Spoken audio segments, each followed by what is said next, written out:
আমার উপস্থিত সর্বস্তরের দেশবাসী, প্রিয় যুবক ছাত্র এবং সাংবাদিক বন্ধুরা, আপনারা সবাই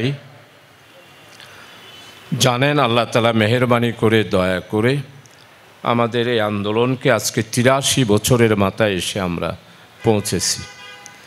কত ঘাত প্রতিঘাত গেছে।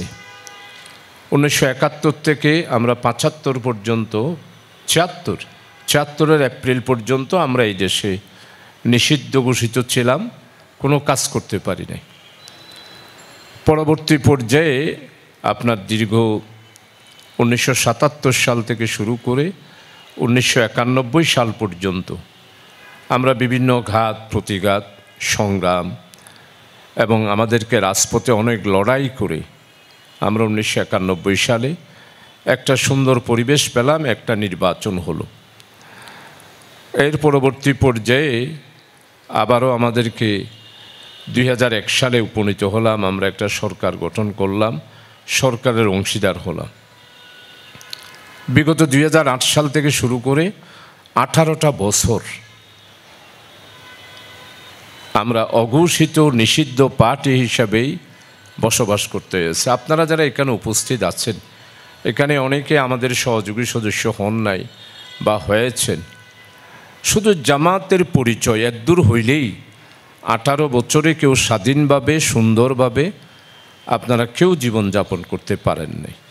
একটা ভয় এবং আতঙ্ক, গ্রেপ্তার, মামলা, যে কোনো সময় যে কোনো একটা বিপদ আসতে পারে, এই রকম একটা ভীতিকর পরিস্থিতিতেই আমরা 18 বছর কাটিয়েছি। আমি আজকে সাংবাদিক বন্ধুরাও আছেন, এটা অত্যন্ত বিজনেস একটা এলাকা, আগ্রাবাদ বাদামতুলের এলাকা। আমরা সেই ১৯৪১ সালে একটা কথাই বলে আসতেছি, ৪১ সালে যা বললাম এখন ২০২৫ সালের এপ্রিলেও আমাদের একই কথা। আমাদের অপরাধটা কি? আমরা বলতেছি নির্যাতন, নিপীড়ন, অসহায় এই সব কিছুর সমাধানের জন্য, মানুষের মৌলিক অধিকার প্রতিষ্ঠা করার জন্য মানব রচিত কোনো আইন দিয়ে, রাষ্ট্র ব্যবস্থা দিয়ে মানুষের মৌলিক সমস্যার সমাধান হবে না। মানুষের মৌলিক সমস্যার সমাধান যদি আপনারা চান, তাহলে একটি ব্যবস্থা, যেটা আল্লাহর পক্ষ থেকে আল্লাহ তাআলা আমাদেরকে দান করেছেন, নাজিল করেছেন, যেই কোরআনে মজিদ দিয়ে মানবতার মুক্তির জন্যে কোরআন দিয়েছেন, সেই কোরআন অনুসারে প্র্যাকটিক্যাল একটি ইসলামী রাষ্ট্র মদিনায়ে মুনওয়ারাতে হয়েছিল। আমরা সেই রকম একটি রাষ্ট্র ব্যবস্থা চাই, যেখানে ন্যায়, ইনসাফ, বৈষম্যহীন ইসলামিক ওয়েলফেয়ার একটি স্টেট হবে, যেখানে অন্ন, বস্ত্র, বাসস্থান, শিক্ষা, চিকিৎসা, বিচার, গণতন্ত্র, নির্বাচন, মানুষের সার্বিক সমস্যার সমাধান একমাত্র আল্লাহ প্রদত্ত কোরআনে মজিদের মাধ্যমে হবে। এটাই আমাদের দাওয়াত। সম্মানিত উপস্থিতি, গত 18 বছরে এবং বিগত দিনে জামাত ইসলামীর উপরে এমনভাবে আঘাত, শেষ পর্যন্ত আপনারা ২০২৪ সালের জুলাই মাসে ৩১ তারিখ আমাদের সাবেক প্রধানমন্ত্রী এবং 14 দলীয় জোট প্রস্তাব করে, 14 দলে কারা কারা? রাশেদ খান মেনন, দিলীপ বড়ুয়া, হাইম গুস্ত মারিগমফাল, গৌসাল আজম মাইজভান্ডারর, নজিবুল বশর ভান্ডারী, এরা সবাই মিলে আমাদেরকে বলল যে এদেরকে ব্যান করতে হবে। কি অপরাধ? অপরাধ এরা স্বাধীনতা বিরোধী, অপরাধ এরা মুক্তিযোদ্ধা বিরোধী। এই দুইটা কথা বলে শেষ পর্যন্ত বলল যে আমরা জঙ্গিবাদী। এই সব কিছুর অপবাদ তো প্রধানমন্ত্রী 18 বছরে এমন কোনো বক্তব্য নাই যে এই বক্তব্যে জামাত ইসলামীকে গালি দেয় নাই। একটা বক্তব্য পাবেন না, প্রত্যেকটা বক্তব্যেই জামাতের বিরুদ্ধে, শিবিরের বিরুদ্ধে। ভালো কথা। ৩১ তারিখ পৌনে 4টার সময়, 4:30টার সময় বরফেড়া স্বরাষ্ট্রমন্ত্রী কামাল মজুমদার, ওর ওয়াইফ নাকি, যা শুনলাম এখন পত্রিকায় দেখতেছি, শুধু পুলিশের ট্রান্সফার বাণিজ্যে যা টাকা পাইত, ওর বউয়ের শাড়ি ভরত, ওই শাড়ির মধ্যে টিয়া খুঁজত দে, শাড়ি বলে আঁডু পর্যন্ত আই যেত, শেষে আঁচলের মধ্যে টিয়া ভরত। ওই স্বরাষ্ট্রমন্ত্রী টেলিভিশনের পর্দায় এসে 4:30টার সময় ঘোষণা করল, জামাত শিবির বাংলাদেশে নিষিদ্ধ, কাজ করতে পারবে না। আমরা ভয়ে তরতর করে কাঁপলাম, মনে করলাম যে বোধহয় আর সূর্য উঠবে না, অন্ধকার আমাদের জীবনের দিয়ে প্রবাহিত হবে। আল্লাহ তাআলা একজন আছেন, হাসবুনাল্লাহু ওয়া নি'মাল ওয়াকিল, নি'মাল মাওলা ওয়া নি'মান নাসির। আল্লাহ বারি তাআলার অফুরন্ত দয়া এবং মেহেরবানি। 1 তারিখ গেল, 2 তারিখ গেল, 3 তারিখ গেল, 4 তারিখ গেল, 5 তারিখ জাস্ট 4:45টার সময়, যেই সময়ে আমাদেরকে নিষিদ্ধ করেছিল ঠিক সেই সময়ে 17 মিনিটের ব্যবধান আমাদের শেখ হাসিনাকে বাংলাদেশ থেকে পালাতে তিনি বাধ্য হলেন। এটাই হলো জামাত ইসলামীর বুজুর্গি, এটাই হলো জামাত ইসলামীর কারামতি। সম্মানিত ভাইয়েরা, প্রধান অতিথি আসবে, এর আগে আমাদের ক্যান্ডিডেট উনিও বক্তব্য রাখবেন। আমাদের সম্মানিত অ্যাসিস্ট্যান্ট সেক্রেটারি জেনারেল কেন্দ্রীয় জননেতা জনাব মাওলানা মোহাম্মদ শাহজাহান ভাই আসবেন, উনি বক্তব্য রাখবেন। আমাদের গণসংযোগ পক্ষ শুরু হয়েছে। আপনারা অনেকেই ভাবতেছেন যে আমরা কখন ক্ষমতায় যাব, আবার অনেকেই ভাবতেছেন বোধহয় আওয়ামী লীগ আবার আসবে। প্রিয় ভাই সব, আল্লাহ একজন আছেন।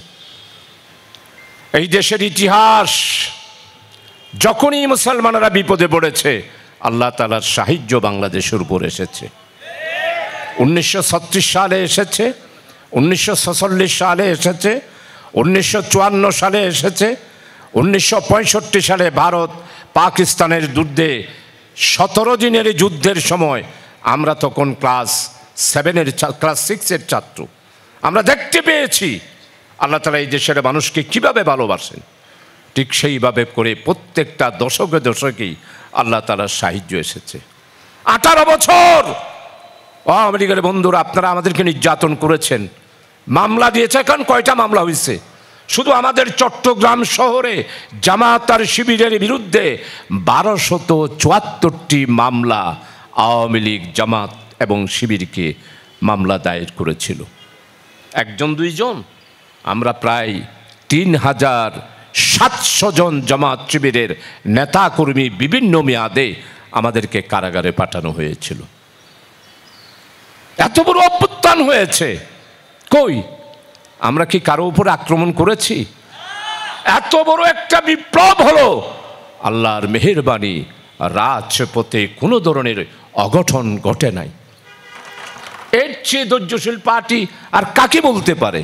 যদি আপনারা হইতেন আমাদেরকে কচু কাটা কাটতেন, রক্তের প্লাবন বয়ে দিতেন। আপনাদের সেক্রেটারি কাওয়া কাদের উনি বলছিল না, বাংলাদেশে যদি আরেকবার একটা পরিবর্তন হয়, তুফাইল আহমদ বলছিল মিনিমাম 2.5 লক্ষ মানুষ নিহত হবে। তারাই ভবিষ্যৎবাণী করছিল। 2.5 জন হয়েছে নিহত না, বরং আমার বৈষম্য বিরোধী ছাত্র আন্দোলন করতে গিয়ে শেখ হাসিনার পুলিশ বাহিনী এবং সেনাবাহিনী হেলিকপ্টারের চার্জ লাইটের মধ্যে গুলি করে 1553 জন আমার দামাল ছেলেদেরকে শেখ হাসিনা হত্যা করেছে। 124 জন শিশু কিশোর। গত পরশুদিন একটা পত্রিকায় দেখলাম, আমার একজন কিশোরী, আমার নাতির সমান মেয়ে, মায়ের কোলে বসে রয়েছে, হেলিকপ্টার দিয়ে মাগরিবের পরে হেলিকপ্টারের চার্জ লাইট দিয়ে চলে যাচ্ছে। ওই কিশোরী আলো দেখে ব্যালকনিতে গিয়ে ওইদিকে তাকানোর সাথে সাথেই চার্জ লাইটের আলোর দিয়ে হেলিকপ্টার দিয়ে গুলি করা হলো, আর ওই গুলিতে ওই কিশোর তার দেহটা নিতর হয়ে সেখানে শাহাদাত বরণ করলো। মা ঈশা দেখে সেখানে স্তব্ধ হয়ে গেল। এরপরও শেখ হাসিনা এবং আওয়ামী লীগের লোকেরা বলে আমি কি দোষ করেছি, আমার দোষ কোথায়, আমার অপরাধ কোথায়? শেখ হাসিনা, আপনার অপরাধ আপনি খুঁজে পান না, আপনি বিডিআর হত্যা করেছেন, বাংলাদেশের স্বাধীনতা সার্বভৌমত্বকে নষ্ট করে দেওয়ার জন্য বিডিআর হত্যাকাণ্ডের মাধ্যমে ৫৭ জন অফিসারকে আপনি হত্যা করেছেন, ৭২ জনের মতো সিপাহীকে হত্যা করেছেন। এরপরও বলে আমার অপরাধ কোথায়? আপনার অপরাধ এগুলো আর কি? আপনার অপরাধ $২৮৬ বিলিয়ন বিদেশে পাচার করে দিয়েছেন। প্রিয় ভাইসব, আমাদের জামাত ইসলামী একটি সহি সালে জামাত, সত্যনিষ্ঠ একটি আন্দোলন। যেই আন্দোলন সম্পর্কে আল্লাহ বারি তাআলা ভবিষ্যৎবাণী করে দিয়ে বলেছেন, সবাই খেয়াল করবেন, ইউরিদুনা লিইউতফিউ নূরাল্লাহি বিআফওয়াহিহিম ওয়াল্লাহু মুতিম্মু নূরিহি ওয়ালাউ কারিহাল কাফিরুন লাইয়ুযহিরাহু আলাদ-দীনি কুল্লিহি ওয়া কাফা বিল্লাহি শাহীদা। আমরা আল্লাহর বাণীর উপরেই আন্দোলন করি, দুনিয়ার কোনো আন্দোলন করি না। আমাদের টার্গেট ক্ষমতা নয়, আমাদের টার্গেট হলো মানবতার মুক্তি, জনগণের মুক্তি, নির্যাতিত নিপীড়িত অসহায় মানুষের জন্য একটি নিরাপদ আবাসস্থল তৈরি করাই হলো জামাত ইসলামের লক্ষ্য।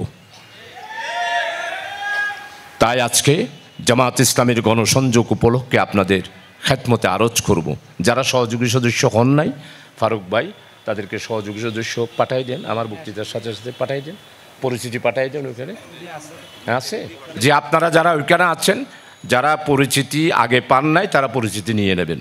আমি তো ওই দিন ওইটাকে কি বলে পানওয়ালা পাড়াতের ওইখানে শত শত হাজার হাজার লোক পরিচিতি নিয়েছে। আপনারা এখানে যারা আছেন, আমি তো দেখতে পাচ্ছি না, সবাই আগামীকাল থেকে এমন কোনো ঘর থাকবে না, এমন কোনো পাড়া থাকবে না, এমন কোনো ফ্ল্যাট বাড়ি থাকবে না, এমন কোনো গলি থাকবে না যেইগুলিতে জামাত ইসলামের ইসলামী আন্দোলনের এই দাওয়াত আপনারা ঘরে ঘরে পৌঁছে দেবেন না। পারবেন ইনশাআল্লাহ? প্রত্যেকটা ঘরে ঘরে আপনারা মাইক দিয়ে, রাস্তায় বসে টেবিল দিয়ে, চেয়ার দিয়ে সহযোগী সদস্য ফরম পূরণ করাবেন। আমি চাই এই চট্টগ্রাম মহানগরীতে আমরা প্রায় ৮২ লক্ষ মানুষ, এই ৮২ লক্ষের মধ্যে এইবারের গণসংযোগ উপলক্ষে, দাওয়াতি গণসংযোগ উপলক্ষে মিনিমাম ২৫ লক্ষ মানুষের কাছে আমাদের দাওয়াত পৌঁছাতে হবে। ডবল মোরিংয়ে যা আছে, আমি তো এখানে সংখ্যাটা জানবো না, আপনারা ডবল মোরিং সব মিলাইয়া এখানে যা আছে, আমি এই ২৫ লক্ষের রেশিও অনুসারে আপনারা ভাগ করবেন।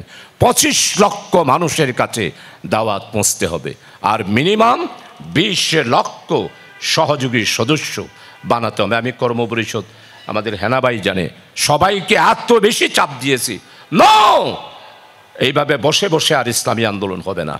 আগামী ২ এবং পার্লামেন্ট নির্বাচনের আগেই চট্টগ্রাম মহানগরীতে খবর হতে হবে, জামাত ইসলামী ছাড়া চট্টগ্রাম মহানগরীতে মানবতার মুক্তির জন্যে, মানুষের কল্যাণের জন্যে, মানুষের বসবাসের জন্যে একমাত্র জামাত ইসলামী হলেও মুক্তির ঠিকানা। বাংলাদেশে আর কোথাও হোক না হোক, এই চট্টগ্রাম মহানগরীতে সেইভাবে কাজ করতে হবে। প্রিয় ভাই সব আসুন, এখানে আগ্রাবাদ, বাদামতলি, পিছনে অনেক মানুষ দাঁড়ায় রয়েছেন, আপনারাও মনে মনে ভাবতেছেন শাহজাহান চৌধুরী বললে কি হবে, জামাত কি ক্ষমতায় আসতে পারবে? অনেকেই ভাবতেছেন।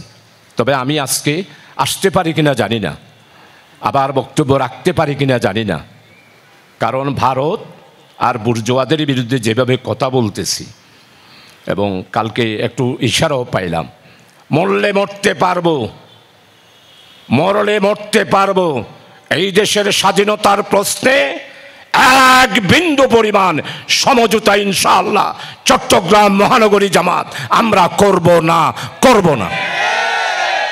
এটা চট্টগ্রাম, এটা অন্য কোনো বাংলাদেশের স্থান নয়। তাই আপনারা যারা আজকে এখানে উপস্থিত হয়েছেন, তাদের সবার কাছে অনুরোধ করব, আমার তো সামনের দিকে যা দেখতে পাচ্ছি, সামনের দিকে যা দেখতে পাচ্ছি, হয় স্বপ্ন বাস্তবায়িত হবে, না হলে আমার মৃত্যু হবে, আমরা শহীদ হব। তারপরে স্বপ্ন বাস্তবায়িত হবে, জামাত ইসলামী ইনশাআল্লাহ ইনশাআল্লাহ আগামী পার্লামেন্ট নির্বাচনে অবশ্যই সরকার গঠন করবে ইনশাআল্লাহ।